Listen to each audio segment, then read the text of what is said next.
Wabaluseewo obweraliikirivu mu bakulembeze mu disitulikiti ey'e Wakiso olw'abakyala baafiibwako abaabwe abeeyongera buli lukya nga bano babbiddwako ebyabwe nga n'abamu poliisi yeebasuza oluvannyuma lw'okugobwa ku ttaka. Okulwanirira eddembe lya bamulekwa ne Banamwandu. Bino byanjuddwa abakulembeze ba disitulikiti eno abakulembeddwamu omumyuka wa ssentebe Bettina Nantege wamu n'ow'ebyenkulaakulana Kyejjusa John nga basinzidde ku mukolo gw'okukuza olunaku lwa Banamwandu mu nsi yonna olubaawo buli ng'ennaku z'omwezi 23 omwezi ogw'omukaaga ng'omukolo guno gweyindidde mu kisaawe ky'e Kayunga mu Town Council ey'e Wakiso. Gutegekeddwa ekitongole ekirwanirira eddembe lya Banamwandu ne bamulekwa ekya Redeem International nga Banamwandu ab'enjawulo balomboza ennaku gye bayitamu oluvannyuma lw'abaami baabwe okubafaako omuli okuboolebwa, okugobwa mu maka n'abaana baabwe wamu n'ebirala. Beeyongera buli lunaku.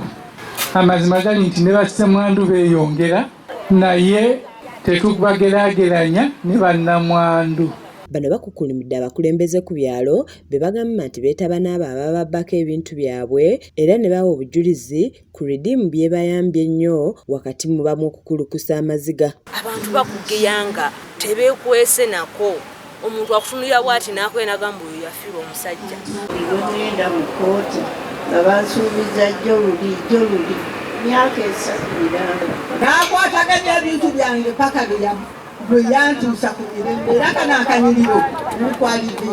Ani Munywevu akulira ekibiina omwegattira Banamwandu mu bulabirizi bw'e Namirembe nga kimanyiddwa nga Banaume yennyamidde olw'ettima eriri mu bantu n'okusingira ddala abo ab'eŋŋanda za Banamwandu abababbako ebyabwe n'avumirira abantu ababatulugunya n'okubasosola nga n'abamu batuuka n'obutaagala kubaliraana. Nga batuboola nga basemberayo eri tuleme kubasemberera bw'ogenda ku mikolo nga waliwo n'otula awali abaami ba banno oluusi ne batotegedde bambi ne bagamba zireese Namwandu agenda okutwana abaami baffe. Okitegeera kwegamba baatusiiga langi embi ennyo ffe tuli babi nnyo nefe baavo. Kodosa nga ye mukwanaganya wa poliisi n'omuntu wa bulijjo mu Wakiso agamba nti Banamwandu bangi batulugunyiziddwa nga n'abamu poliisi yeebasuza era n'awera nti bakugenda mu maaso n'okubayamba n'asiima aba Redeem olw'okulwanirira abantu bano. Ng'agala kutaasa Banamwandu n'abamulekwa. Ono abadde wano namusangako ku poliisi e Gwanga nga ddala poliisi emusuza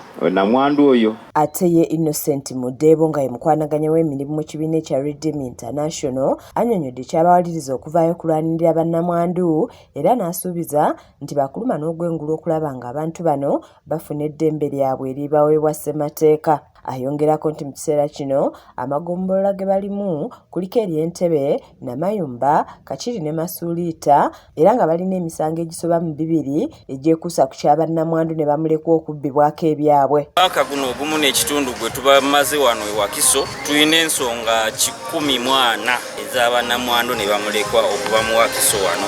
Tube tukolako basemberera ebibiri okuva mu misango egyo. Wano omukyala Bettina Nantege amyuka ssentebe wa disitulikiti wasinzidde n'alabula Banamwandu obutamala gassa mikono ku biwandiiko bye batamanyi kuba babakozesa ne bababbako ebintu byabwe era n'alabula bassentebe b'ebyalo abeeko baana mu kubba ebintu bya Banamwandu ne bamulekwa nti bwe bateegendereze baakubajjamu obwesi. Abeere mukwano gwo kabeeraani ng'ekiwandiiko tonnaba kisoma kyetegereza ebyo eby'okupakusa tokkiriza. Kubira owa Redeem mangu essimu mugambe jangu onnyambe nange essimu yange ngenda gibawa munkubire nja kujjamba yambe toteekako omukono mama yangu wano giragira akuzizika eno waggulu akugamba nti nno mbaga ya gundi emabega eno naye buli anaagenda sayininga. Kiza Peter yakusakidde eggulire lino ku lwa KSTV agaleero.